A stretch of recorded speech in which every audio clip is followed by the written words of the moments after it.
the hell is going on? What's really going on? We said, what the hell happened? You don't have to know what the hell is on it. They see what's going on. I don't know what's going on. What is going on? We must find out what is going on.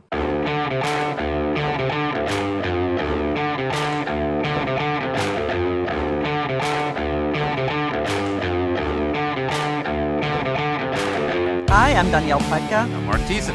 Welcome to our podcast, What the Hell is Going On? So, Marc, what the hell is going on? What the hell is going on is that we are celebrating the 30th anniversary of the fall of the Berlin Wall. So in 1987, President Ronald Reagan went to the Brandenburg Gate and said this: "There is one sign the Soviets can make that would be unmistakable, that would advance dramatically the cause of freedom and peace. General Secretary Gorbachev, if you seek peace, if you seek prosperity for the Soviet Union and Eastern Europe, if you seek liberalization, come here to this gate. Mr. Gorbachev, open this gate."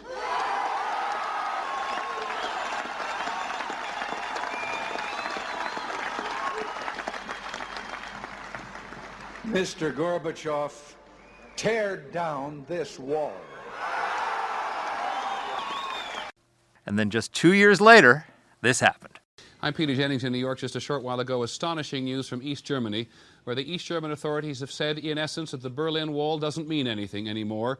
The wall that the East Germans put up in 1961 to keep its people in will now be breached by anybody who wants to leave. The East German media chief in the Communist Party said a short while ago that anyone who wants to leave East Germany and go anywhere in the world is free to do so. So it's hard to fathom what a stunning moment that was. I still have a piece of Berlin Wall sitting on the shelf. Do you really? Yep, I do.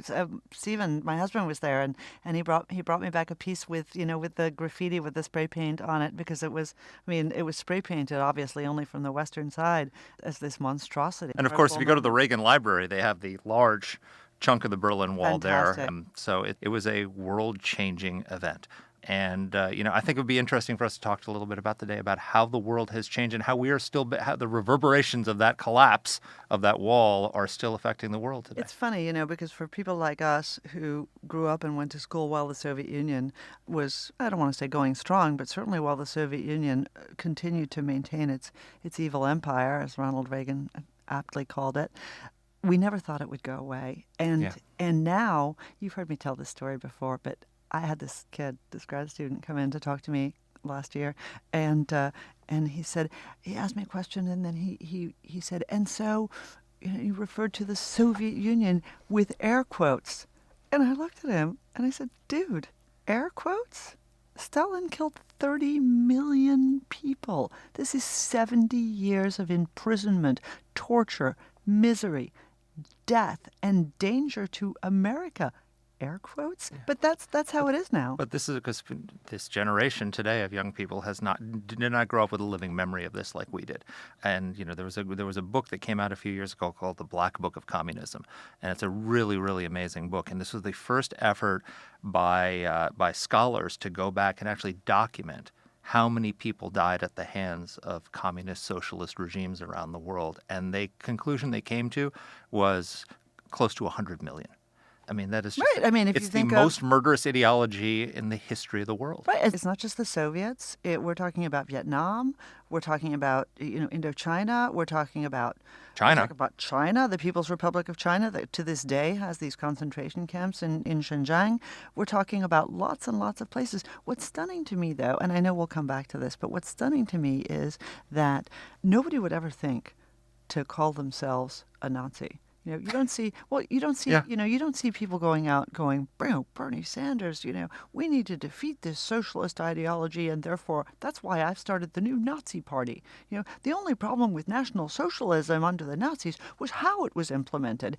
And yet that is what is being said today in political campaigns in the United States. It is as if the evils of socialism and communism never happened. The difference is that the Nazis killed in the name of an evil agenda, whereas the communists killed in the name of what they claimed to be a greater good.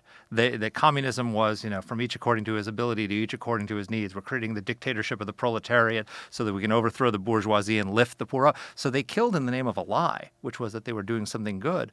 But for some reason, because the lie persists, even though the regimes have died, that somehow the regimes and the people they took with them. Exactly. Now I know, you guys are all used to listening to me and Mark bicker about stuff, but on this, there's just not a sliver of daylight between us on the evils of this, and that's why this moment was so unbelievably important, because on top of everything else, it was a culmination of a foreign policy by the United States, yes, embraced more by some presidents than another, but at the end of the day, to keep Europe whole and free after World War II, and to protect Europe from the predations of the Soviet Union. And this wall that went up to literally divide the continent, the sort of the manifestation of what Churchill called the Iron Curtain, this was a physical manifestation of that. This wall that kept East Germans into the Soviet bloc all of a sudden disappeared. And it was an unbelievable victory for everything that the United States stands for in the world: freedom, capitalism, democracy, individual success, earned success, living your life as you choose. And, when we were growing up, no one ever imagined that wall would come down. Oh, never. No one ever imagined that it would happen. We were taught, and, you're right that there was a bipartisan accomplishment, and that, you had Kennedy and Truman led the Berlin airlift, and, there was bipartisanship, but not everybody was completely on board with the policy of victory. I mean, we were told that, we needed to have peaceful coexistence with the Soviet Union, that the idea that when Ronald Reagan came in and said at the start of his presidency, my philosophy is simple: we win, they lose. People thought that he was nuts. People thought that this was destabilizing. People thought this was dangerous. And yet, what? What really pisses me off? I can still speak like that, right? We have an explicit rating, so you can say it even That's more right. explicitly if you like. Yeah, well, I was about to use an even naughtier What the hell word. pisses you off, Dany? Well, what pisses me off, Mark, thank you for asking, is the anti-Americanism that we see in Germany now. Germans trust Russia more than they trust the United States in polls. It is absolutely outrageous. It really is. I get it. You may not like our president, you may not like this president, you may not like that president, but the notion that Germany as a nation is so dismissive of the sacrifices that were made by Americans, by our 30,000 troops that are still on the ground in Germany today, that they dismiss this is just hugely offensive. They weren't so appreciative back then as well. I mean, you remember when Ronald Reagan decided to employ intermediate-range missiles in Europe, the anti-nuclear protests in Germany and across Europe were enormous. When Ronald Reagan gave his last speech at a Republican convention, which was in 1992. It was really his farewell speech to the Republican Party. It was after the collapse of the Berlin Wall, after the collapse of the Soviet Union. I distinctly remember he said, I was watching the people at the other convention saying, "We won the Cold War." Who do they mean by we? I'm perfectly. All the policies that Ronald Reagan put in place to defeat communism, they opposed. They opposed the Strategic Defense Initiative, which was critical because it absolutely would have bankrupted the Soviet Union and meant they couldn't win the arms race. Reagan had a clear strategy. The Soviet Union didn't. The Berlin Wall fell, but it didn't fall. It was pushed over. You're right, because you know what? You need to understand what the lessons of history are in order not to commit the same mistakes again.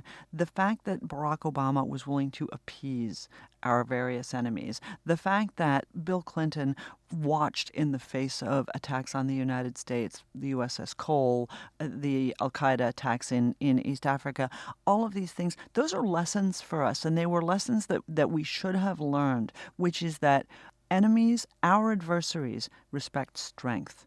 Ronald Reagan really understood that, and that, at the end of the day, is what the victory over the Soviet Empire was all about, was not just our military strength, although that was very important as well, but the strength of our ideology, the strength of our commitment to what we believe in, our values, our morals, our system, which is the best system in the world.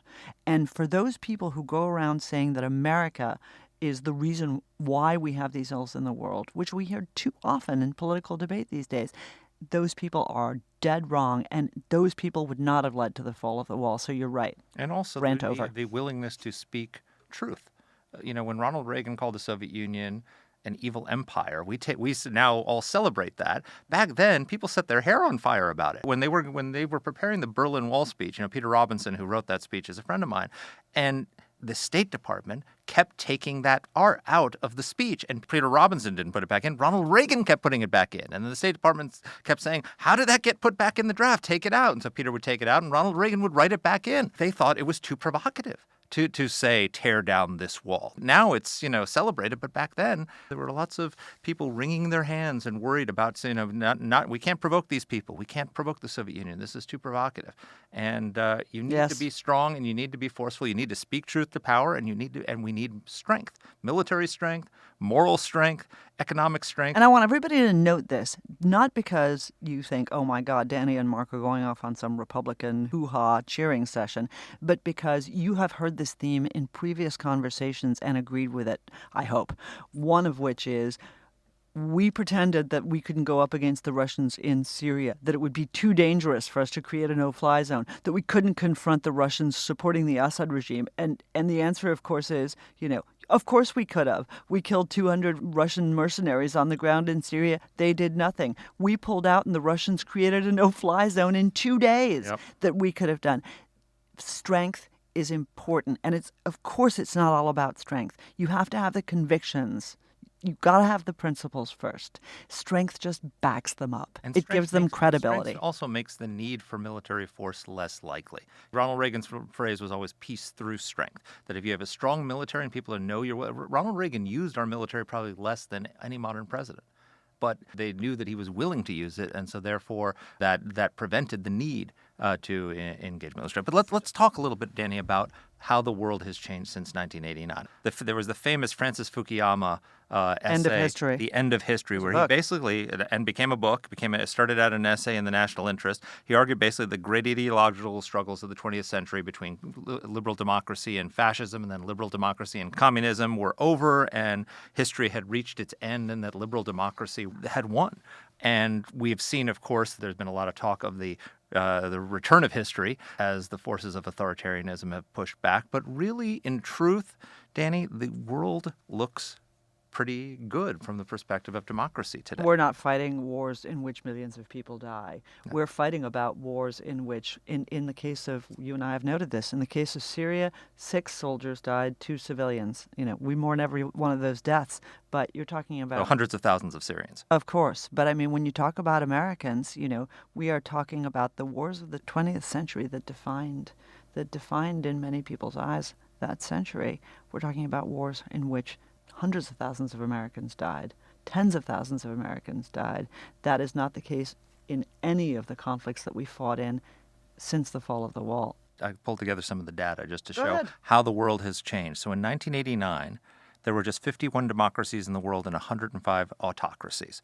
By 2018, there were 99 democracies and just 80 autocracies. The number of people living in democracies since 1989 has nearly doubled from 2.3 billion people to 4.1 billion.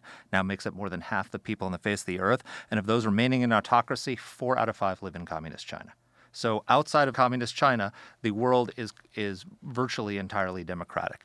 Poverty. So with freedom comes entrepreneurship and economic prosperity. Since 1989, the percentage of the world's population that lives in extreme poverty has been cut in half, from 52% majority to just 21% today. Brookings Institution last put a report out that September of 2018, a year ago, for the first time since agricultural-based civilization began 10,000 years ago, the majority of humankind, 3.8 billion people, live in households with enough discretionary expenditure to be considered middle class or rich. For the first time in human history, most people in the world are not poor or on the verge of poverty, but are actually either middle class or wealthy. That is a huge, huge transformation. Literacy. In 1989, 1 in 3 people in the world were illiterate. Today, that's just 15%. We have more freedom, more leisure time, higher literacy rates, better life expectancy, lower child mortality, and less poverty, less hunger, less violent crime than in any time in human history. And most of that transformation has happened since 1989 until today. And, folks may not see the direct linkage, but it's important to understand what kind of resources the battle with the Soviet Union took. This was all-consuming for the American people and for our allies. This was what NATO was built for. The North Atlantic Treaty Organization was built as an alliance to face up to the Soviet Union and to the Warsaw Pact. Once the Soviet Union fell, once we didn't have to face the threat of the Soviet Union and the destabilization of the globe that the Soviet Union represented everywhere, Africa, the Middle East, Latin America, Asia. Once we didn't have to face that, we could actually focus on other parts of the world. And while I have a lot of quibbles with our foreign policy today, as I have with all of our presidents, the reality is that the United States has, through the systems that we have built up and supported, the Bretton Woods systems, the global trading systems, and the safety of the global commons that we underwrite and that we are able to underwrite because we don't have that adversary in the Soviet Union. Because of that, these things have happened. So 3 factors I would credit with this change. First factor is the absolute collapse of socialism. With the Berlin Wall collapsed, not just a wall, but an entire system of government that put people in chains, both politically and economically, and those chains were lifted. Second of all, the expansion of democratic capitalism across the world. And third, the rise of the U.S., as you point out, as the sole superpower. And the Pax Americana that came out of it. It is because of the peace and security that we guarantee around the world that both in the United States and across the world, people have been able to build lives of freedom, opportunity, and prosperity. Despite all the challenges we face, and they're real challenges, there's never been a better time. If you could go up to heaven and pick in advance what moment in history you would be able to be born in, if you didn't pick now, you'd be insane. Donald Trump notwithstanding, we have a great opportunity to talk about this with an old friend of ours, of AEI's, Ambassador Rick Grenell. Rick is the United States ambassador to Germany. He's been cutting a wide swath in Berlin. He's loud. He's assertive in defense of American interests. He's American. He's about as American as you can be. He just hosted the Secretary of State, Secretary Pompeo, in Berlin for a visit to celebrate the 30th anniversary, and they celebrated by putting up a statue of Ronald Reagan on the U.S. Embassy the Germans in didn't Berlin. want. I hope you all enjoy the conversation. All right, Rick, welcome to the podcast.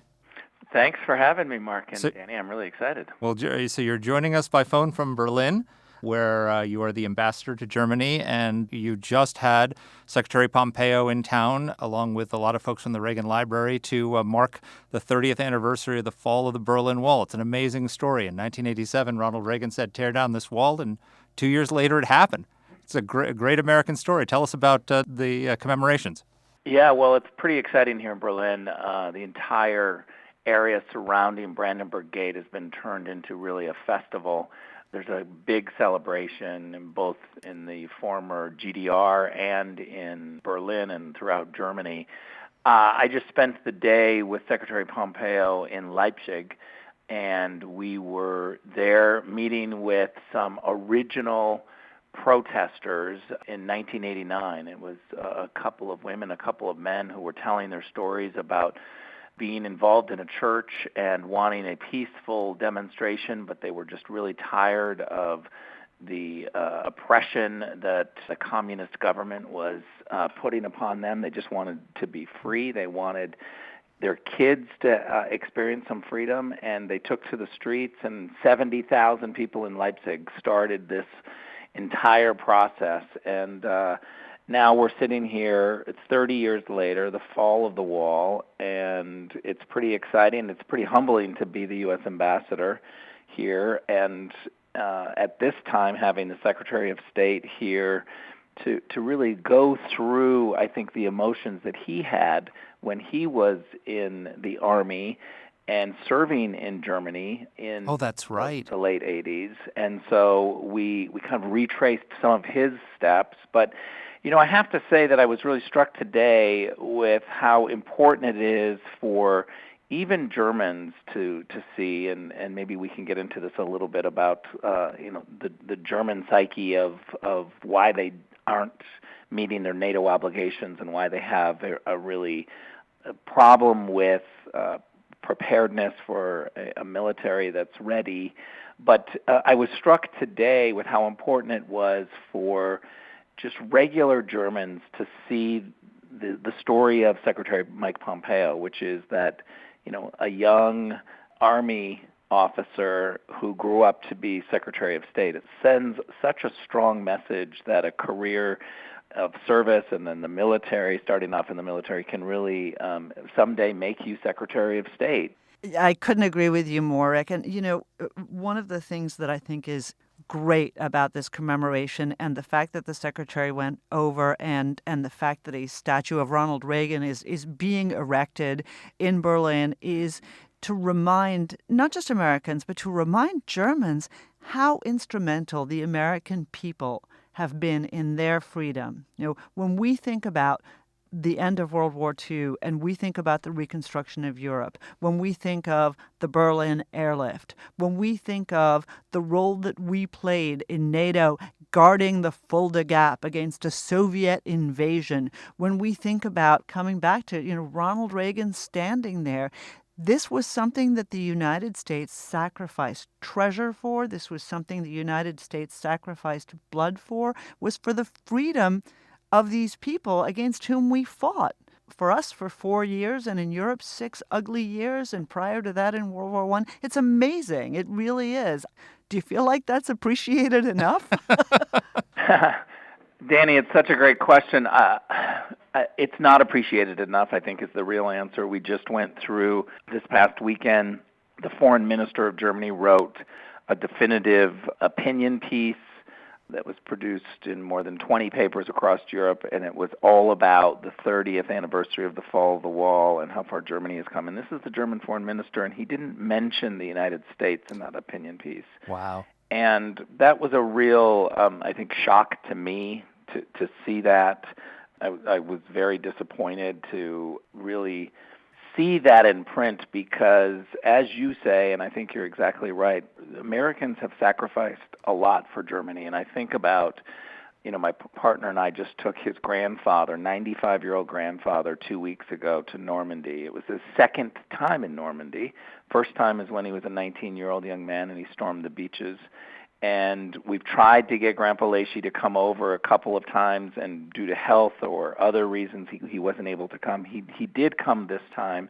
We walked him through the cemetery there, and I was really struck by the sacrifice is real and generational from Americans. And as you point out, the Berlin airlift and even the Marshall Plan, and today, we have 50,000 plus troops, American troops in Germany. It's a big commitment that the Americans have made, the American taxpayer has made. And for me, what that means is that you can't pull us apart, that the Americans and the Germans are really committed together. Our business communities are really strong and committed. You've got BMW building cars in South Carolina. You got VW building cars in Tennessee, and Daimler employing people in Alabama. Lufthansa, the great German airline, has 15,000 U.S. employees. So I think my point is you couldn't pull us apart in terms of people and culture. And so we've got to be able to get this right. And I think where the Germans are in terms of the lessons of World War II is one of the issues I think that we face, is that in many ways I think they've read the wrong lessons of World War II, and that stepping back from the world stage and not joining the British or the French and the Americans, say, in Syria to confront Assad, who's been gassing children.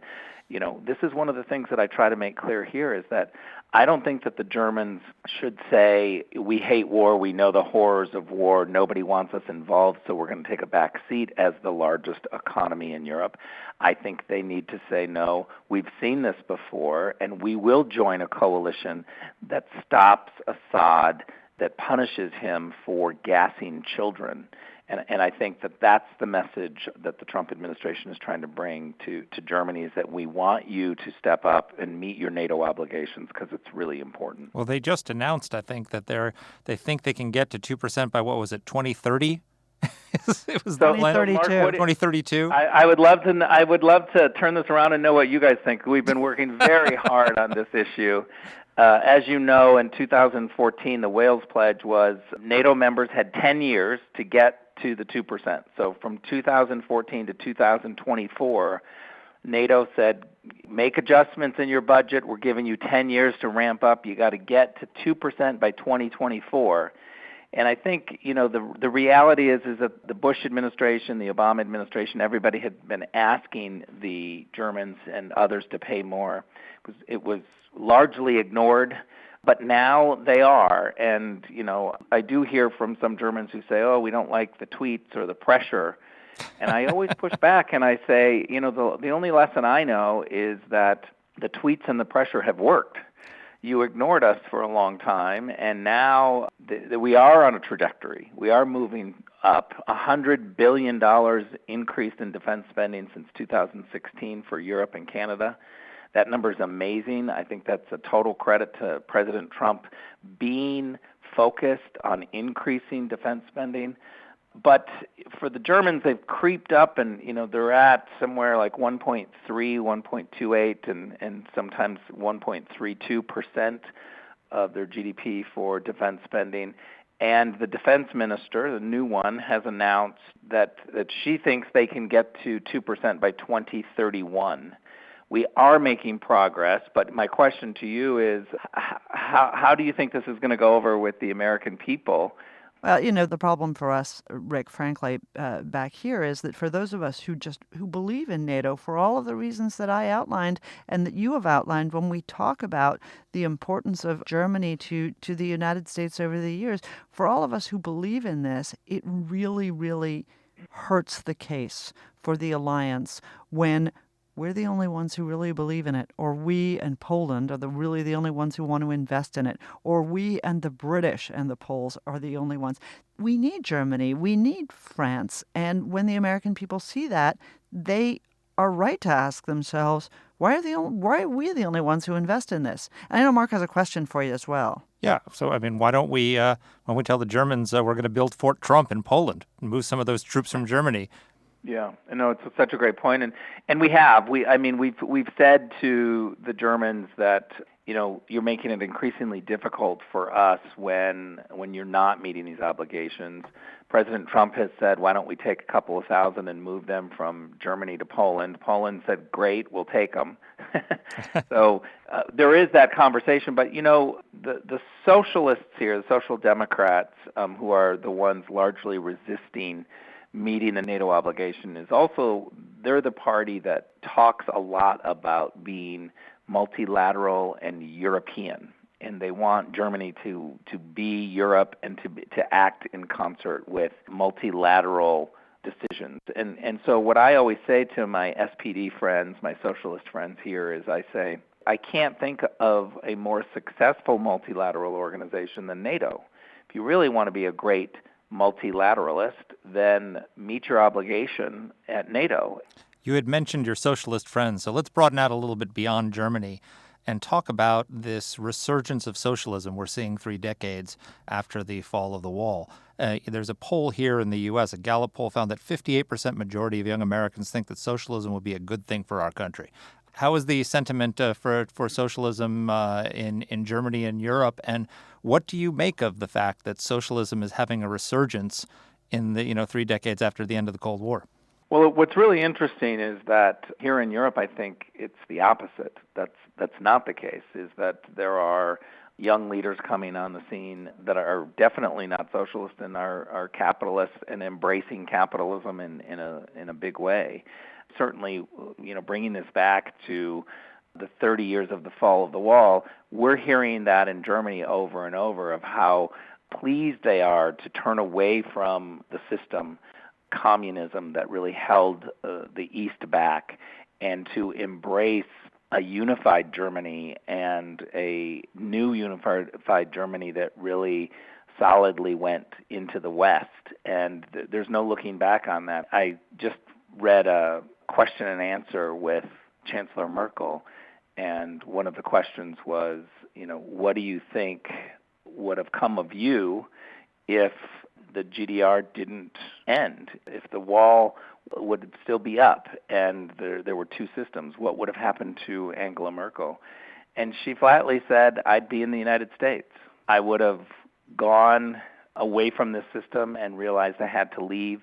And the magnet of the United States, the draw of the U.S., what she had seen about capitalism was really something that even she wanted to experience. And so it's a good answer to those in Germany who are thinking about the 30th anniversary of the fall of the wall and how their lives have changed. So one of the things that I think is important about commemorating this is just reemphasizing this history that you've talked about. Because the problem of the union of Soviet socialist republics and its empire, which included the German Democratic Republic, in other words, East Germany, was not just that government ran everything to the benefit of government and against the interests of the people. It was, and those of us of a certain age remember, it was a place where you were a captive. You couldn't leave. Where East German soldiers, if you approached the wall, had dogs and they shot to kill.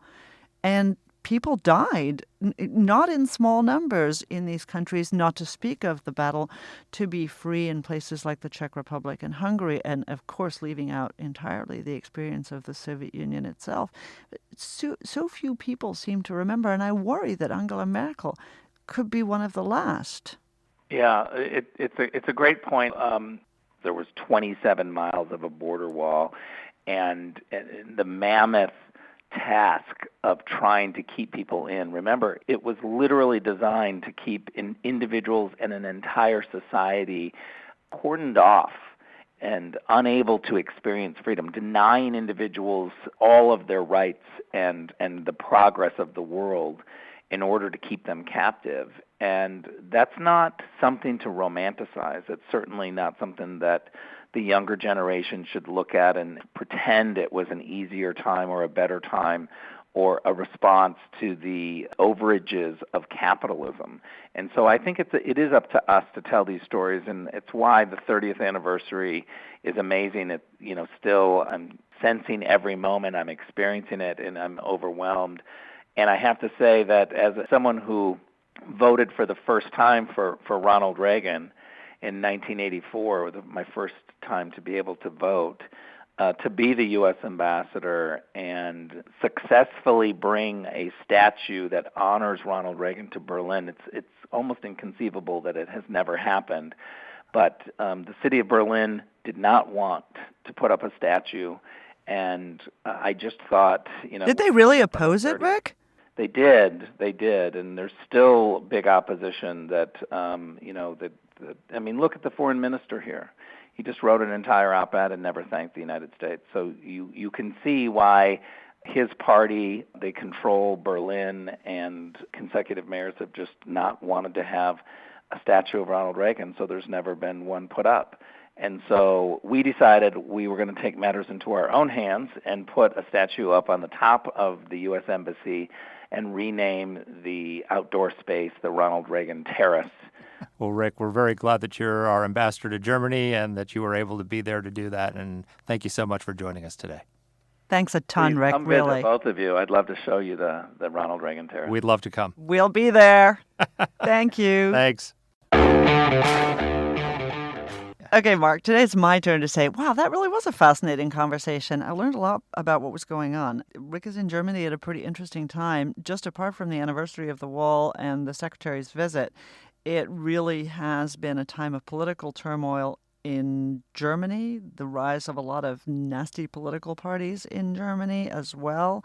And it was pretty interesting to hear just how the U.S.-German relationship is evolving at this moment in time, 30 years after the fall of the wall. Yeah, and I know. I was actually fascinated by his what he told us, that the German foreign minister wrote this whole op-ed about all the progress Germany has made and didn't even mention America. That's just so rude, unsurprising, and yet still really insulting. But you'd think on this 30th anniversary that he would at least politely signal a little appreciation for the troops, the money, the support that we gave to West Germany and the support we gave to German unification. Yeah, so enough about Germany, because the fact is, Who cares? Look, the wall fell in Germany, but it was a lot bigger than Germany. So here's what I want to discuss with you, Dany, is that we were talking in the intro about how all the economic progress that has happened and political progress around the world. The world is more democratic than it's ever been, it's more prosperous than it's ever been, more free than it's ever been. We've got our challenges in the world, but really this is a great time to be alive, and it's because of the collapse of socialism and the rise of democratic capitalism. That's why we're making the world safe again for socialism, apparently. Exactly. So, Gallup poll that I mentioned to Rick, 58% majority of young Americans think that socialism would be a good thing for the country. Now, I know a lot of our younger listeners are going to say, "Okay, boomer,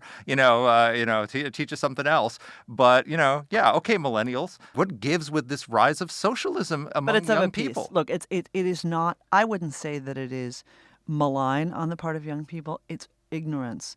And God, I know we sound really old, but there is.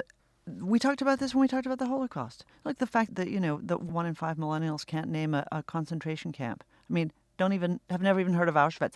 Of course, if you can't name a concentration camp, you have no idea what socialism wrought in the 20th century, the millions who died under the boot of socialism.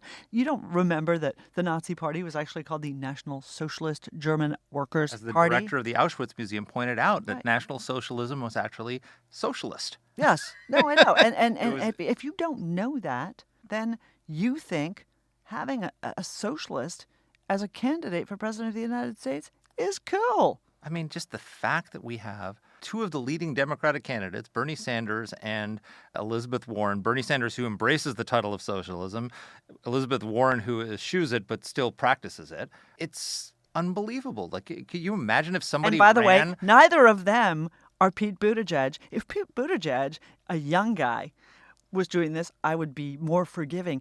Bernie Sanders lived through all of this. He went to the Soviet Union. He loved the Soviet Union. Yeah, no, I went for his honeymoon. Yeah, exactly. So, I mean, he should know better. Elizabeth Warren, 70 years old, she should know better. They lived through this. They know what happened. I get that a lot of Americans that grew up after the Cold War and that this is, for them, this is like when we used to talk to our parents about World War II. This is history that our parents taught us about. We sort of know it, but it's not our lived experience. But right across, down in our hemisphere is Venezuela, which is literally the most blessed land on the face of the earth in terms of natural resources, more oil than any place other, possibly than Saudi Arabia. Minerals. This should be the wealthiest country in the face of the earth, and socialism has brought it to the point that the inflation is spiraling. People can't afford to buy food. Oh, Mark, you just don't understand. That's just wrongly applied. Yes, exactly. It's wrongly applied socialism. It's funny that if you look at the history of socialism, where has it been correctly applied? Well, because that's they why say, we need to they say elect an Sweden American. and Scandinavia, those are free market countries. They're not I socialist. feel the same way about the ignorance towards NATO on the part of the president that I feel about the socialism on the part of the Democrats. This is just ahistorical, dangerous ignorance. And it depresses me beyond compare that the Germans don't understand this. And I want to say something else about, I know you don't want to talk about Germany because you're right, this is bigger than Germany. Nonetheless, people should remember, they've been complaining about the rise of the AfD, this nasty right-wing party that's risen up in Germany, hates, xenophobic, anti-Jewish, anti-Muslim, awful, and other neo-Nazi skinhead-type parties. They're all coming from the East. Folks, why do you think those are coming from the East? Because socialism and communism and oppression corrupts these societies long after walls fall. They don't have normal thinking about politics. They don't understand how democratic societies work. And of course, they embrace the wrong idea. But we should not think that we are out of the woods on the dangers from this.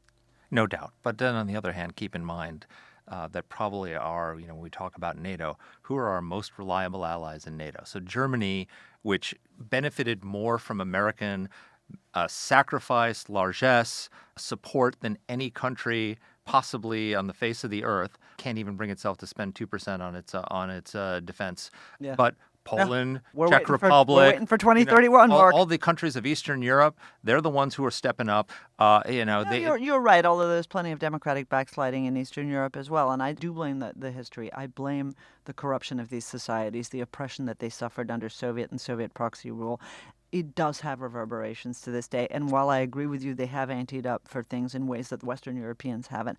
I think we also need to recognize that the evils of the Soviet Empire, the evils of communism, the evils of socialism really leave a lasting stain on these societies in ways that we have not yet begun to fathom. I can't understand why, as we celebrate the fall of the wall, there are people who just think that it was all for nothing, because those guys were awesome. Do you know where Vladimir Putin was when the wall fell? In Germany.